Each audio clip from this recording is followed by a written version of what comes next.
Hello students, आप सभी का सबसे पहले तो नालंदा ग्रुप ऑफ एजुकेशन के यूट्यूब प्लेटफॉर्म पे हार्दिक स्वागत है। जैसा आप सभी को पता है कि 25 दिसंबर को एनटीएसओ का पेपर हुआ था, तो अभी हम आपको 25 दिसंबर को जो साइंस 10th साइंस की बात कर रहा हूँ मैं। पहले 10th के लिए जो पेपर था उसका सॉल्यूशन करवा रहे हैं। रोहित सर ने फिजिक्स का सॉल्यूशन करा दिया है। अभी आप केमिस्ट्री का सॉल्यूशन देखोगे। नेक्स्ट आएगा इसके बाद आपका बायो का, फिर इंग्लिश का सॉल्यूशन कराया जाएगा मैम के द्वारा। तो स्टार्ट करते हैं बिना कोई टाइम वेस्ट किए बेटा। आसान क्वेश्चन दे, लेवल ज्यादा टफ नहीं था, मॉडरेट भी नहीं कहेंगे, मतलब ठीक ठाक लेवल था बेटा ना। अगर किसी ने अच्छे से पढ़ रखा होगा तो सारे क्वेश्चन अटेम्प्ट कर दिए होंगे 10 के 10। तो स्टार्ट करते हैं फर्स्ट क्वेश्चन से, जो आपका रिडॉक्स के ऊपर बेस्ड था, फर्स्ट चैप्टर पे बेस्ड था। पीबीएस है अपने पास, लेड सल्फाइड हाइड्रोजन परऑक्साइड के साथ रिएक्शन करके ये बना रहा है लेड सल्फेट प्लस वाटर। आपको आइडेंटिफाई करना था इसमें कौन ऑक्सीडाइजिंग एजेंट है, कौन रिड्यूसिंग एजेंट है। ठीक है, तो मैं रिएक्शन को लिख रहा हूं एक बार। PbS plus H2O2 gives lead sulphate plus में H2O बेटा। अगर मैं यहाँ पे आपको ये बताऊं कि सल्फर सल्फाइड आयन था यहाँ पे, सल्फाइड, तो सल्फर पे 2 नेगेटिव चार्ज होता है बेटा। पहले तो आपको आइडेंटिफाई करना होगा कि कौन ऑक्सीडाइज हो रहा है, कौन रिड्यूस हो रहा है बेटा। तो सल्फाइड का, सल्फर का ऑक्सीडेशन नंबर कितना, -2 है। यहाँ पे आप सल्फेट में सल्फर का ऑक्सीडेशन नंबर निकालते हो तो कितना आता है बेटा, +6 आता है। तो -2 से +6 में गया ये। इट मीन्स ये क्या हुआ बेटा, ऑक्सीडेशन नंबर इंक्रीज कर रहा है, तो ये ऑक्सीडाइज हो गया है ना। तो लेड सल्फाइड क्या हुआ है, ऑक्सीडाइज हुआ है। क्या हुआ है, ऑक्सीडाइज। और हाइड्रोजन परऑक्साइड में यहाँ पे जो ऑक्साइड आयन था, ऑक्साइड है बेटा ये, तो ऑक्सीजन पे क्या चार्ज होगा, -1 होगा। और यहाँ पे जो वाटर फॉर्म हो रहा है तो इसमें ऑक्सीजन पे कितना होता है, -2। देखो परऑक्साइड है, परऑक्साइड में ऑक्सीजन पे कितना होता है, -1 चार्ज होता है बेटा। ठीक है, तो -1 से 0 में गया, तो ये ऑक्सीडेशन नंबर को डिक्रीज कर रहा है, इसको बोलेंगे रिड्यूस हो गया। ये क्या हो गया, रिड्यूस। जब आपको ये पता चल चुका है कि लेड सल्फाइड ऑक्सीडाइज हुआ है, H2O2 रिड्यूस हुआ है, बस आपका आंसर आ गया बेटा। तो क्या लिखेंगे कि जो ऑक्सीडाइज होता है तो ये किसका काम करेगा सर, ये रिड्यूसिंग एजेंट का काम करेगा। ये क्या हो जाएगा, रिड्यूसिंग एजेंट। ठीक है, और जो H2O2 रिड्यूस हुआ था वो क्या हो जाएगा, oxidising agent. Oxidising agent, oxidising agent को ही क्या कहते हैं अपन, दूसरा नाम ऑक्सीडेंट भी बोलते हैं इनको। ये ऑक्सीडेंट है और ये क्या हो गया, रिडक्टेंट। बस ऑप्शन चेक कर लो। पीबीएस तो रिडक्टेंट होगा बेटा, पीबीएस रिडक्टेंट है। देखो दो ऑप्शन था, तो ए और डी ऑप्शन तो आप वैसे क्रॉस मार दो। ठीक है, सॉरी डी में तो ये अपना लिखा हुआ है, तो ए में हो गया। फिर उसके बाद देखो प्रोडक्ट थोड़ी ना बेटा देखे जाएंगे, ऑक्सीडेंट रिडक्टेंट, आपको तो रिएक्टेंट बताने हैं। तो पीबीएस हो गया रिडक्टेंट और H2O2 क्या हो गया, ऑक्सीडेंट। तो राइट आंसर क्या हो जाएगा, सी। ठीक है, नेक्स्ट क्वेश्चन पे आते हैं बेटा। नेक्स्ट क्वेश्चन था, एसिडिक स्ट्रेंथ के ऑर्डर में इनको अरेंज करना था। कुछ ऑक्साइड्स दे रखे हैं, जर्नल आप लोगों को पता होगा कि मेटल ऑक्साइड किस नेचर के होते हैं, जर्नली मेटल ऑक्साइड होते हैं, वो होते हैं बेटा बेसिक। और नॉन मेटल ऑक्साइड क्या होते हैं, non metal oxide, non metal oxide acidic. ठीक है, ये आपको एक जनरल बात पता थी, बस इसका ही यूज करके आप इस क्वेश्चन को सोल्व कर सकते थे। देखो कौन कौन सी मेटल है, कैल्शियम, सोडियम, कार्बन और जिंक मेटल है बेटा अपने पास। सॉरी, कार्बन क्या, non metal, carbon, carbon dioxide क्या अपने पास, नॉन मेटल ऑक्साइड है। कौन कौन से है, कैल्शियम है अपने पास, सोडियम ऑक्साइड था बेटा, एक दे रखा है जिंक ऑक्साइड, और एक दे रखा है कार्बन डाइऑक्साइड। ठीक है, तो ये तो तीनों मेटल थी, ये क्या है, नॉन मेटल है। तो इसका मतलब ये क्या होगा, एसिडिक होगा। सबसे ज्यादा एसिडिक कौन सा हो जाएगा, CO2 हो जाएगा। तो पहले तो यहीं से ऑप्शन चेक कर लो, एक ही ऑप्शन में CO2 आ रहा है। देखो इतनी सी बात भी आपको पता होती है कि नॉन मेटल ऑक्साइड एसिडिक है, तो आंसर आपका आ गया बेटा। कौन सा आंसर आएगा, सेकंड आंसर आएगा। फिर उसके बाद जिंक ऑक्साइड आप पढ़ते हो, एल्यूमिनियम ऑक्साइड, जिंक ऑक्साइड, ये एम्फोटेरिक ऑक्साइड होते हैं। तो ये एम्फोटेरिक नेचर का था बेटा, एम्फोटेरिक था। उसके बाद जो सबसे ज्यादा मेटालिक होगा वो सबसे ज्यादा बेसिक होगा। तो Na2CO में कौन, Na2O सबसे ज्यादा मेटालिक होता है, आसानी से इलेक्ट्रॉन को लॉस करता है, सोडियम। तो इसका मतलब करेक्ट ऑर्डर क्या हो जाएगा बेटा, सबसे ज्यादा बेसिक Na2O, फिर कौन आएगा, CaO, फिर कौन आएगा जिंक ऑक्साइड, और सबसे ज्यादा कौन होगा, कार्बन डाइऑक्साइड। तो ऑप्शन सेकंड क्या हो जाएगा बेटा, इसका राइट आंसर हो जाएगा। ठीक है, नेक्स्ट क्वेश्चन पे आते हैं। ये बड़ा आसान क्वेश्चन था, डायरेक्ट ना पूछा हुआ था आपसे। ये पूछा है आपसे कि which of the following solution will dissolve platinum metal. देखो गोल्ड प्लेटिनम क्या होती है, नोबल मेटल्स होती है, मींस वो रिएक्ट नहीं करती है। या आप कोई एसिड डाल रहे हो, कोई बेस डाल रहे हो, तो उससे डायरेक्ट रिएक्ट नहीं करते बेटा। ठीक है, तो आपने पढ़ा होगा कि गोल्ड प्लेटिनम को डिजोल्व करने के लिए अपने एक सॉल्यूशन यूज करते हैं जिसका नाम क्या था, अक्वा रिजिया बेटा, है ना। क्या था वो, अक्वा रिजिया। अक्वा रिजिया को रॉयल वाटर भी बोलते हैं बेटा, क्या बोलते हैं, रॉयल वाटर भी नाम देते हैं। ये किसका मिक्सचर होता है, ये मिक्सर होता है HCl और HNO3 का मिक्सर होता है। ये भी ठीक है, बहुत सारे ऑप्शन इनमें से यही दे रखे थे।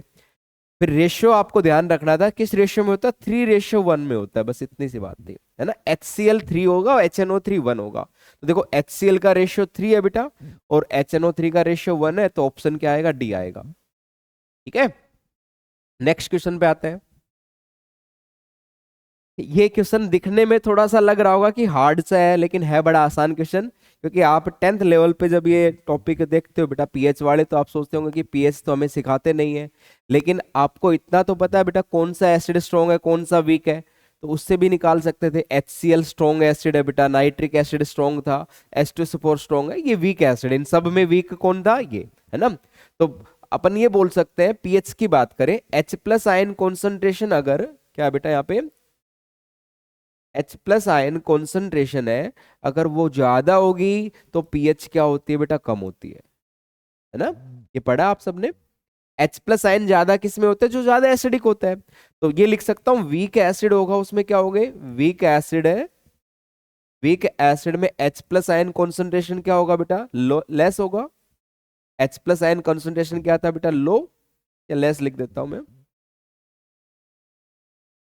H+ आयन लेस थे तो पीएच क्या होगी बेटा उसकी, पीएच मोर होगी, पीएच मोर होगी। बस इतना सा था कॉन्सेप्ट इसमें।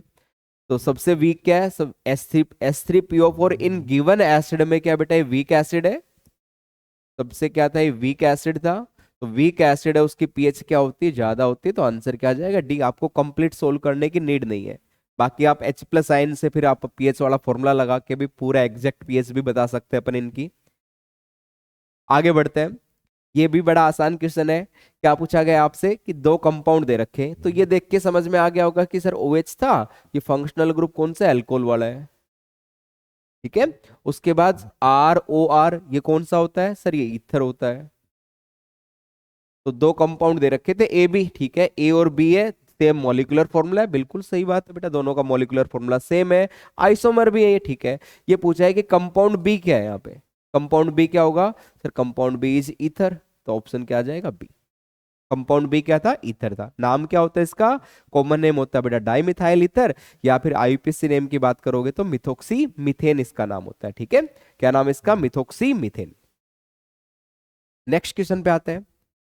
ये भी आसान क्वेश्चन है, आपको एक रिएक्टिविटी सीरीज का ऑर्डर दे रखा है, ठीक है। और क्या पूछा है कि कौन सी स्टेटमेंट इनकरेक्ट है यहाँ पे। अब आपको इस रिएक्टिविटी सीरीज को देख के ये पता चल गया होगा कि पोटेशियम सबसे ज्यादा रिएक्टिव मेटल है ना। ये इन सब में क्या है, मोस्ट रिएक्टिव मेटल है बेटा, ध्यान से समझना। ये मोस्ट रिएक्टिव मेटल है, ठीक है। मोस्ट रिएक्टिव मेटल है, इसका मतलब मोस्ट रिएक्टिव मेटल थी। और ये क्या करती है, इलेक्ट्रॉन को लॉस करेगी इजिली।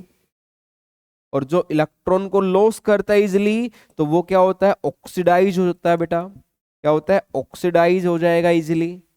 और जो ऑक्सीडाइज इजिली होता है वो किसका काम करता है, रिड्यूसिंग एजेंट का काम करता है बेटा, रिड्यूसिंग एजेंट का काम करता है। मैं ये बोल सकता हूं कि जो पोटेशियम होगा वो क्या होगा, सबसे इन सब में क्या होगा, गुड रिड्यूसिंग एजेंट होगा, बेस्ट लिख सकता हूं मैं ना यहाँ पे। ये क्या, गुड रिड्यूसिंग एजेंट है।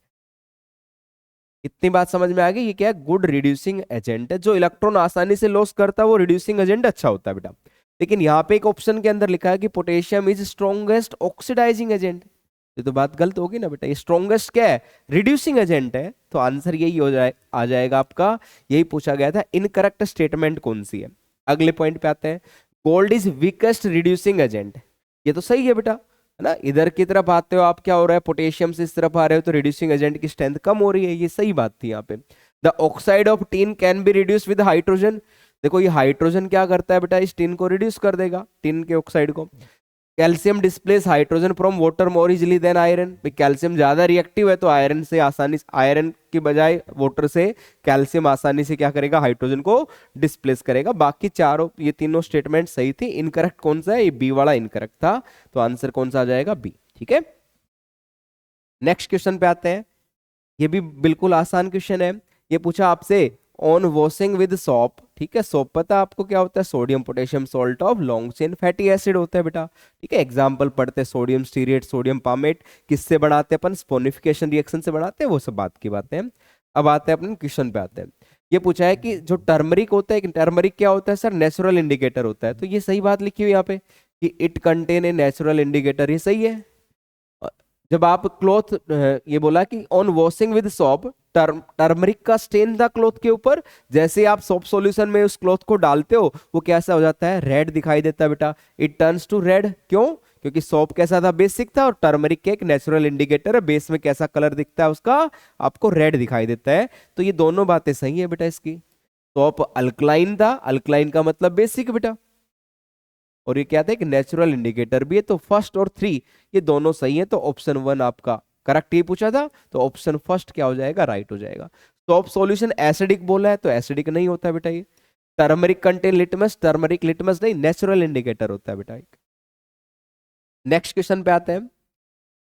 एक ऑर्गेनिक कंपाउंड के बारे में बात की हुई यहाँ पे, कह रहा है कि is a clear liquid solution having a molecular formula C4H8O। तो पहली बात तो इस मॉलिक्यूलर फॉर्मूला को देख के आप ये बता सकते हो बेटा, देखो एक मैं जर्नल लिख रहा हूं बेटा, CnH2nO, ये किसका जर्नल फॉर्मूला होता है, ये जर्नल फॉर्मूला होता है एल्डिहाइड और कीटोन का, एल्डिहाइड और कीटोन का जर्नल फॉर्मूला है। बस यहीं से आपका आंसर हो गया। ये किसका जर्नल फॉर्मूला होता है, एल्डिहाइड कीटोन का जर्नल फॉर्मूला होता है। आगे लिखा हुआ है it has an open chain structure without any carbon carbon double bond. तो कंपाउंड क्या होगा, तो एल्डिहाइड कीटोन में बेटा कार्बन कार्बन डबल बॉन्ड नहीं होता है, यहाँ पे कार्बन कार्बन सिंगल बॉन्ड होता है, कार्बन ऑक्सीजन डबल बॉन्ड मिलेगा आपको। तो आंसर क्या आ जाएगा, एल्डिहाइड कीटोन, ये रहा देखो डी और ये रहा सी, तो सी और डी आपका राइट आंसर हो जाएगा बेटा, यहाँ पे बी ऑप्शन के अंदर दिख रहा है यहाँ पे।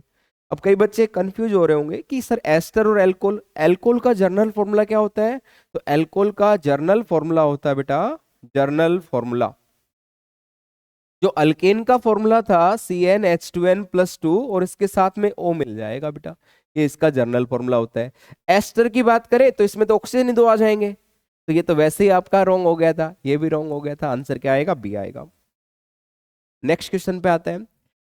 ये पूछा गया था आपसे कि which of the following is a neutral oxide. तो न्यूट्रल ऑक्साइड जब भी आपसे केमिस्ट्री में पूछे तो क्या याद रखने हैं, एक तो नाइट्रिक एसिड होता है बेटा, एक नाइट्रस एसिड होता है, एक कार्बन मोनोऑक्साइड होता है बेटा, और एक वाटर होता है, ये न्यूट्रल ऑक्साइड है।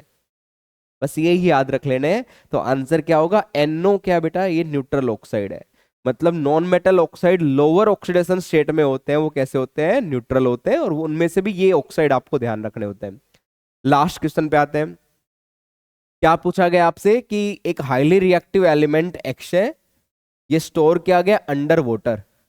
तो अंडर वाटर है तो बेटा सोडियम तो रिएक्टिव मेटल है, तो इसको तो किस में, केरोसिन ऑयल में रखते हैं या पैराफिन वैक्स में कोटेड करके रखते हैं, तो सोडियम तो ऑप्शन गलत हो गया है। ठीक है, आगे कह रहे हैं कि it readily react with oxygen of air to give compound Y which dissolve in water. ठीक है, आगे लिखा है the aqueous solution of Y changes blue litmus to red। तो यहाँ पे एक लास्ट लाइन बताई, ब्लू लिटमस टू रेड, इसका मतलब वो कैसा होगा बेटा, ब्लू को रेड कर रहा है तो वो एसिडिक ऑक्साइड होगा। कैसा होगा, एसिडिक ऑक्साइड होगा। तो एसिडिक ऑक्साइड किसके होते हैं, नॉन मेटल के होते हैं, नॉन मेटल। मतलब ये पता चल गया था कि एक्स एक नॉन मेटल है। तो पोटेशियम भी मेटल थी, ये भी पानी के अंदर नहीं रखते हैं इनको, तो रिएक्टिव मेटल है, पानी से दूर रखते हैं। तो आता है ऑप्शन सल्फर और फॉस्फोरस में से। अब आपको बस इतना पता होना चाहिए था कि फॉस्फोरस होता है वो क्या होता है, हाईली, मतलब फॉस्फोरस के एलोट्रोप होता है, व्हाइट फॉस्फोरस है।